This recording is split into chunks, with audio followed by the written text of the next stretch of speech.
طيب akhine o yille kata haya gelle ojo fillandi noko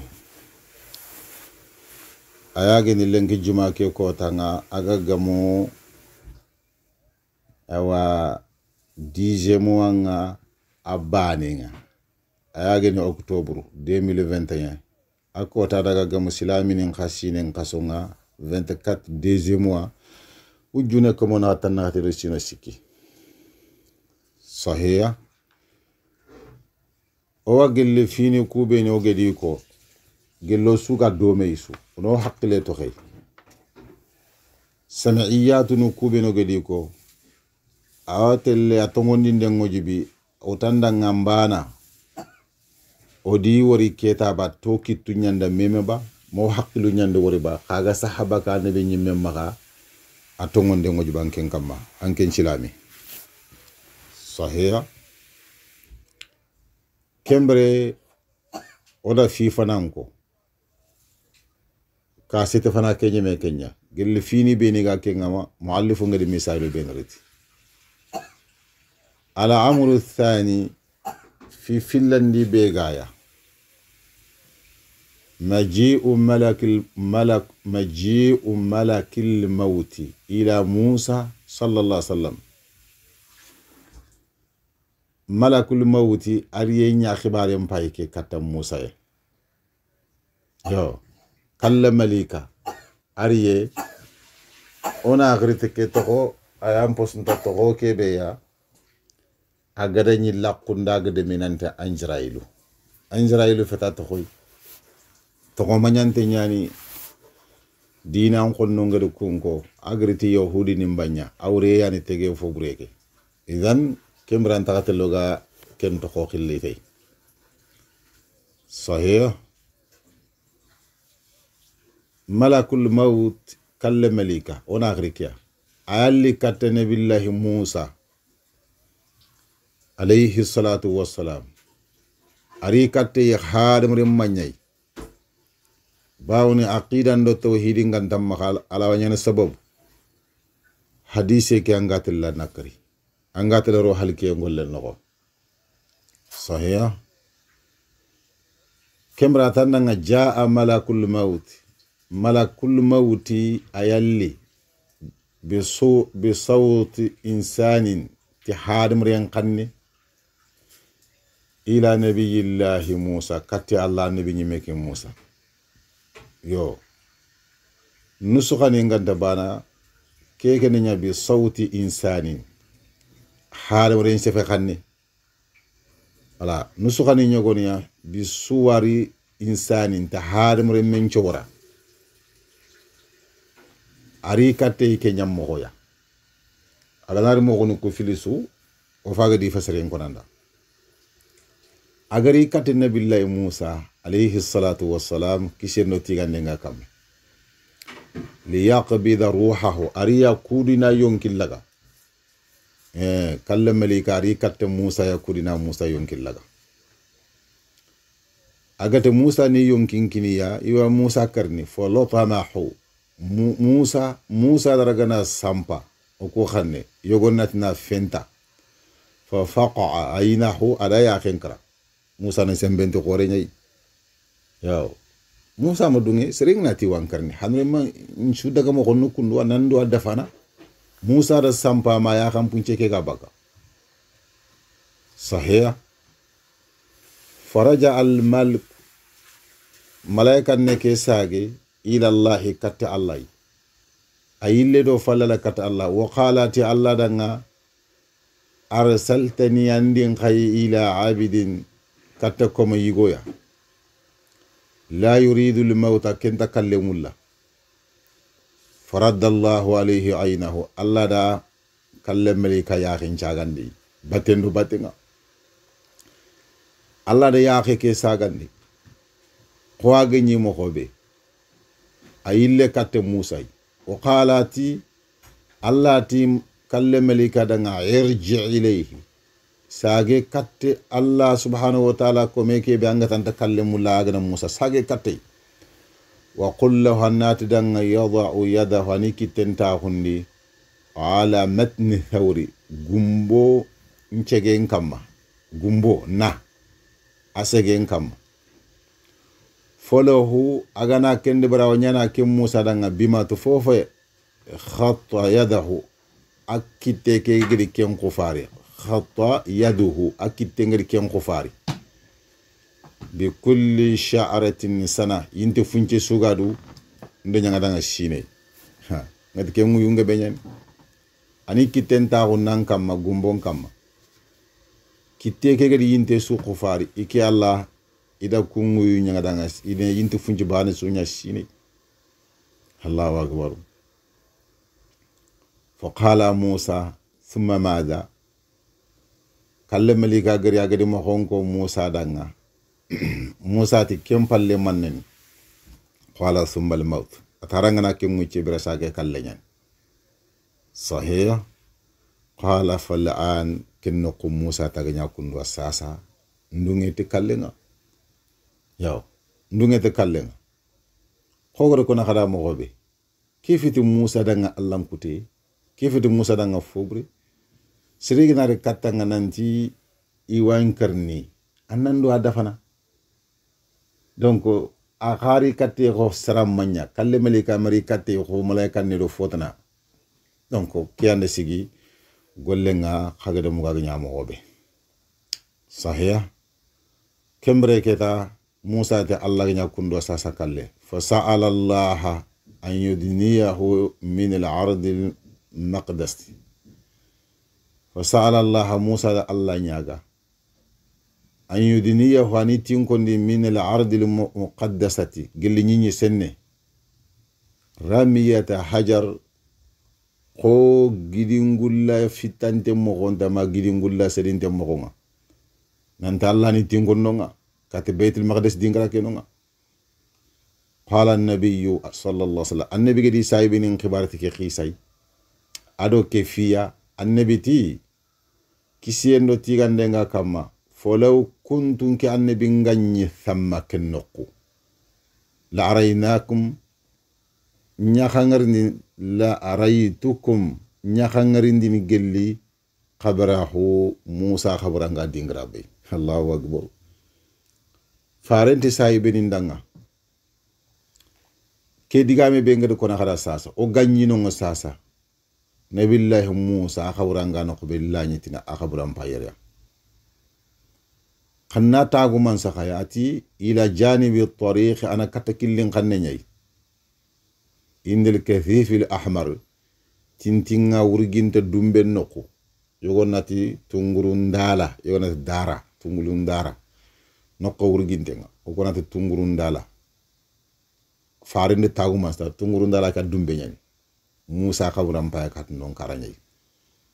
sahih wa hadha alhadith thabit fi sahihayn sahih muallifun tananga agane wa sharhandi ndana ke Muhammad ibn Salih al-Uthaymin atike hadise kundanna ta sabitin tenyani kitabu sahantum pillinoko ayagani Bukhari do Muslim wa innama athbathahu al-muallif fi al-aqida muallifun diki hadise rega nasabitin di aqidan kitabun noko lianna ba'd al-mubtadi'a ankarahu bawone bid'a ngumu nyogo nende hadise ke nakari o ku faga jowo ku diga mu yugo ko fanake ida nakariya ti ala halake mo gonang sahih muallilan dhalika mana ganka gana gini tikenga mandanga ada nakarti mende mana danga bi annahu yamtani'u kengeni awak kebene aranta nyana anna Musa nanta Musa ya yulattimul malika aya malika champana maya malika mfentana bidangu mundu nakari bidangu mesulu nakarni har kelenki haro kumbene bidangu mesulu nakarni ya to khomo ko kebe ko ta haqqilante ke ngutu Musa ke ngati malaika ne mfentana muallifun tandanga agni Uthaymin wa naruddu alaihim o hay sagande nyani mari kudiga mo bi anna al malika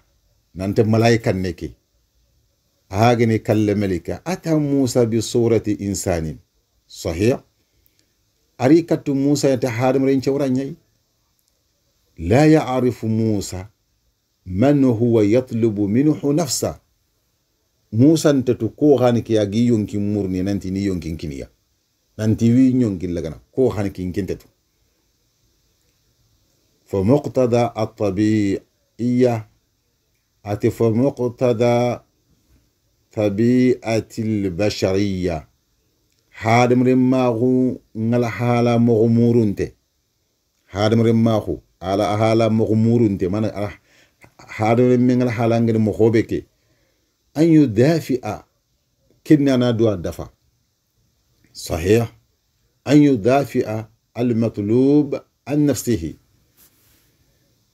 أنا دو الدفع بكا موري فونا بكا إيون كما كيف يجدي تريندي يون كينا أنا دو الدفعنا كينغان تا يون كين كتمو خبي حانر ما كون سونو كندوا هارو غولانغنا ينتغنا ما غومانغنا ينتغنا أنان كي تكو في الله غومني برانا دو الدفع كيان صحيح ولو علم موسى قال لغندتو أنه ملك نانت ملائكة نين كلم ملائكاني لم يلقموه موسى من يفنتنا نو ولذلك كان شيء استسلم له في المرة الثانية موسى أغا خاي أخننغ ينقدنغا تافلندك باو ملائكة باني كالي خدي كجانا سيجي تافلنا موسى مي خنن خطن حين جاء بما يدل برامبي أغري تفويا كم فوغر كوين دنيا أنه من عند الله نانتي كي ملائكة نغري الله نكونيا كي يغو بس غاري هو حال مني نانتغري الله نكونيا وهو إعطاؤه كين تاغو مانسان نيغنا خدي أكينين ديندك يا محلة وچيا من السنين gelle sino ngagede wucce kebe kinei ke sina haqqe me su khempang bi qadari ma to folla nyara be ga tahata yadihi akite ngore min sha'ri thawri gelu gumbo nyindem ke ande sigi khadi tagu man se be ga nanti ke kundu agre Allah no kwa Musa talla kusutu talla Musa khrangundi atalla golle ke faamu nanti ke fete haadum me ko haalum mun kutum mo صحيح طيب كينغا دانغي مؤلف ngade fini beni ko gelle kebe o gadara to kitunga mo gada haklan tampam ada al isra undo mi'rajun ko fofrane kenya ada fi finlande ko aya gene kalle melika gari kato musa afagar nam ma fi sikande nyay sasa ata al amru thalithu fi sikande أشراط الساعة كن قلي دونا قلي تاغو منسوني أشراط الساعة دونا قلي تاغو منسو بيغا صحيح كمبرا تندنا الأشراط جمع شرط يغنا تندنا تاغو منسون فوقو بنياني أشراط وهو اللغة أنا رغا عربون سفخننا العلامة تاغمان سينيان والساعة إجنات الساعة لغة عربون خننا الوقت حق تنياني أو الحاضر منه ما حضرينا قل حق تكينوكونا والمراد بها هنا القيامة قموري فونغ نفوبي ديغا ميكيري أنا دو الله ريا صحيح كندان كذا فأشراط الساعة دونا قلن تاغو منشون شرعا سريان كاراندي العلامات الدالة على قرب يوم القيامة تاغو منشون يعني كن تاغو منشون يدو كوين دين دينيا نانت سيكي ناتينكو نانت لاحرة تينكو نانت دونا قلن تينتو صحيح قال الله تعالى الله تكلم كني فهل ينظرون إلا الساعة yali wa kusoro dukuba gantaga minya duna gillen na lekatiya anta atiyahu magarni katiya baqtatan juangin kama awa faqad jaa ashratuha duna gillen tagu manshungairi Allah gor iri surat muhammad no tamuro segundi wa dhakara al muallif ko ngindi min ashrati sa'a gelli duna gillen taguman sunga ma ati kebe garini sahih kebe garini ada kunko kengene manne fona ngati khuruju dajjali bakke dajjali garni bange wa huwa lughatan dajjali khangantetu arabun chafa khannenga awa sighatu mubalagha rikille kempranki nyangunte nyani rikille kempranki nyangunte yata sighatu mubalagha diga mena kempranki nyangunte geni mina dajjala agrigele gulu jangana nyawa garante wa huwa al-kadhibu wat-tamwih ken gari nya do na fon franfrondi tamwihu na fon nyamba anani kem fo be aga yamba na ga franfrondi ni gari nya tamwihu mo fongo tagadi ko yoko kashana pentiru sirella kamba anani fonno uredu manya kin su to kon tamwihu nyai yo gari no ne yogo anta wa shar'an sariyan karanga rajulun sarinyani mumawwihun akengene gelli garante dajalin halmre menyai garante nyani yakhruju fi akhir az-zaman abaka dunale gare nyai yadhi ar-rububiyya aw kamana ganka hon kille kattidu yanantini allah ya kengarni dunale garendi allahu akbar awtini kin allah ya وخروجه ثابت بالسنة والإجماع أبكي كده بانجي ين خاسبتين تنياني فارين چنن دو توانون سو إكو فنچه فين خاني نانت ديغان شهانتي يعني صحيح قال النبي والنبي صلى الله عليه وسلم قول اللهم إني أعوذ بك من عذاب جهنم خدكو خنانتي الله ngatange murini nga gelli jahannab yangan kata wa a'udhu bika min azabil qabr ngatange murin tanke ngalla gel khawra yangan kata wa a'udhu bika min fitnatil masih dajjal ngatange murin tanke ngalla gelli masihu dajjal fitnanga wa a'udhu bika min fitnatil mahya ngatange murin tanke ngalla gelli bre fitnanga wal mamata do kallenga rawahu muslim da hadise ke bagandi isahihu nokho ado imam ahmad sahih keda nga keta dajjali abakken cebitin tenyani wa kana an-nabiy sallallahu alaihi wasallam yata'awwadhu minhu fi as-salah aga tange murine gelle isallen nokho fare nga na isallina wa tange murne bukhari do muslim su hadise yan kay متفق عليه وعجمع المسلمون على خروجه سلامين سو كفية ننتي عيرين بانجي عيرين بغو إرانا ينقى حاموشو كنو قال القاضي إيادي كي يقولي هذه الأحاديث التي ذكر مسلم وغيره كو حديث بني مسلم قدو كدو مسلم تنا في قصة الدجال قل الدجال قيسانا حجة كون بروفندو دليل نياي لمذهب أهل الحق تونغو دونكونو دغا كيلندغا في صحة وجوده دجال كيتي انسحانتاغو ينانتايرين بانغي وأنه شخص سرينياني بعينه تايمي مجاتكي ابتلى الله به عباده الله دي كومون جاربتي وأقدره على أشياء الله رسين كنا كنيمي في دانتانتو كما من مقدورات الله قال لي الله ركوتن تامبينينغا تعالى كالانغين الله de sey nyanga danga mananga Allah da gollu nyangunde no wondo maka haare mare ngollu feti Allah bana gela bana gan kata kungollu danga ka Allah da kunyo goni nyangunde no wondo danga suufe afage yogono ko nandanga sahih min ihya il mayt alladhi yaqtuluhu gellu fure mbirande nga fure ke be akengeri kari akati kembana brandi me sartanambe Allah de kenno no magana sere ngari na brandi angati Allah ngolle nyi wanki kina Allah ngolle nyi sere dantata Allah de keno wonda kenda wa min zuhuri zahrati dunya ma'ahu ado duna ayamba mfunga bangani dabatte duna anyagarin suga bangani take mbatte awarni ke digame fatam pansandang wa jannatuhu wa naruhu al jannanda yimbe allah kusu no wondi danga awarnu ku khasu fatam pansi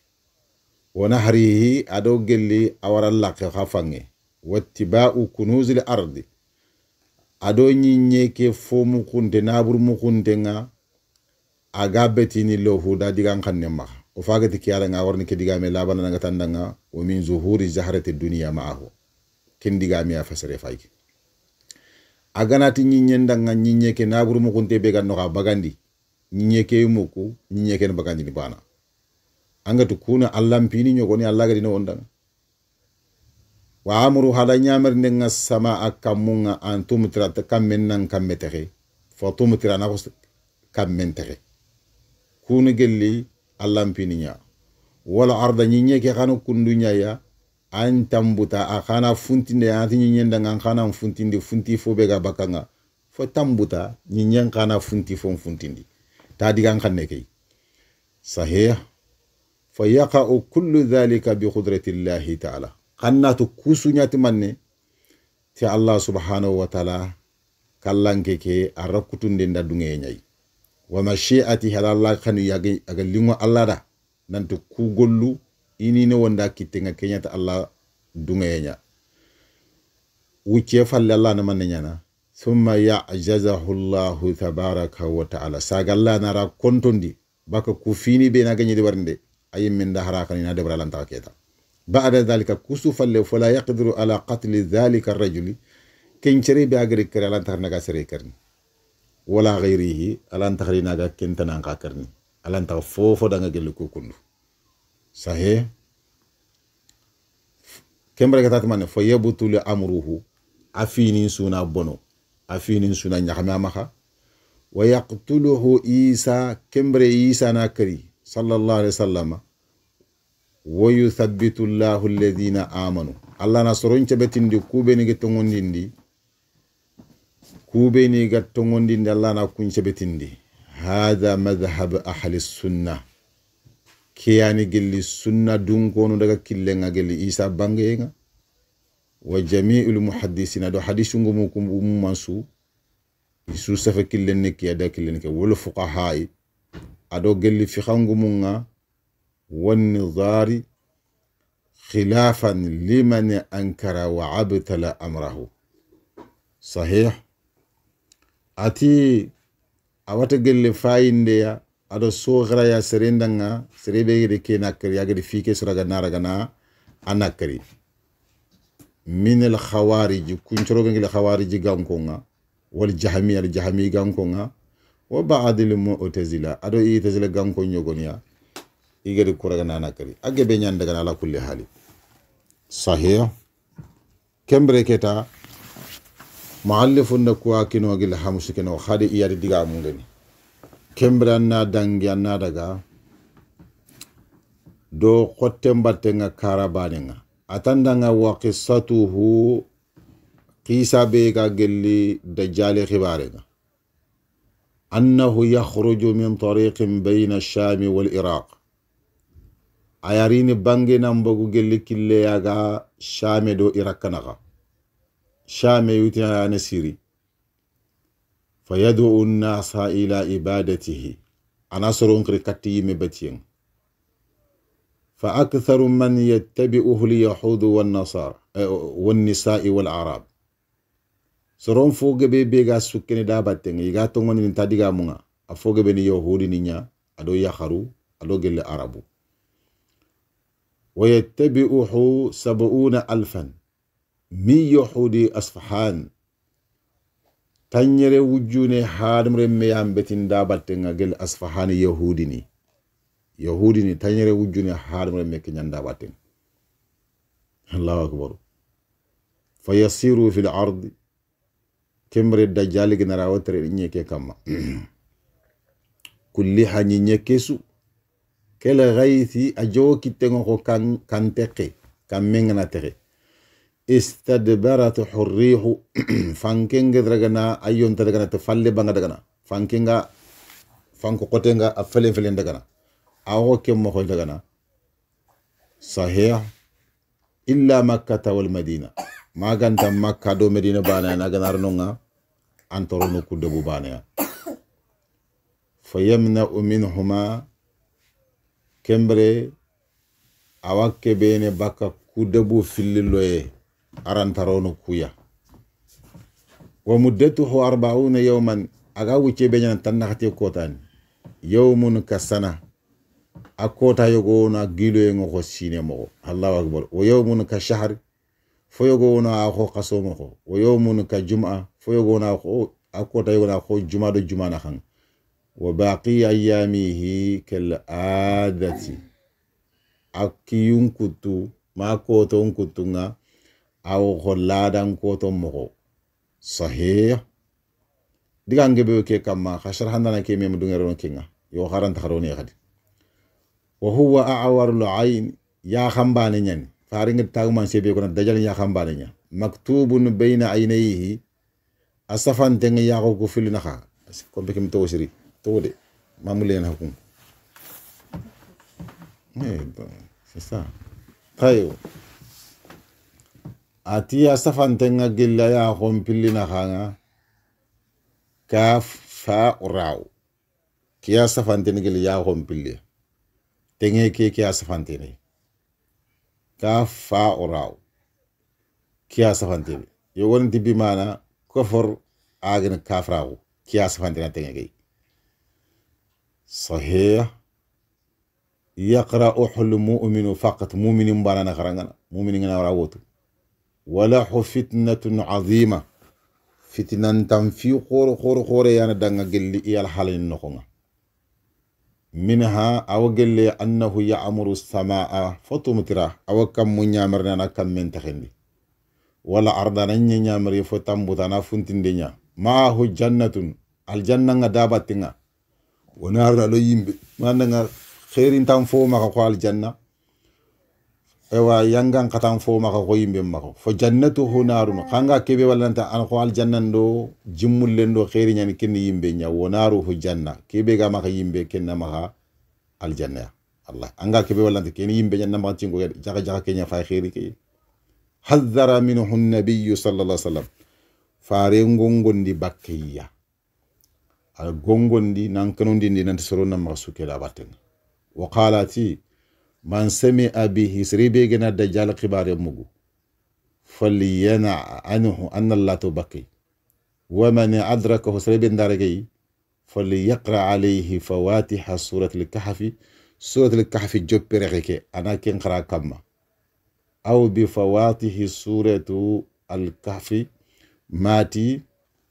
aywa ti surat al-kahf amunyindi nokko keta ala anna surat al-kahf ajope no ko ketan nakara kam sahih hadith nyani muslim gedo bagandi ado abu dauda ado tirmidhi tayib akhini nishi inshallah wara shikere yo kota tan keta wana sukedo darsu mbatte Allah do wor jagi ki halenki walla nyaga na Allah ganna legari mo ko sire nyomoda arna kisiro tangenya na hajun ndo hamini njar o waddo ngal ma jumman sudan darsu ke gire lenki fonne kana yam fo magati kenga wassalamu alaikum warahmatullahi wabarakatuh.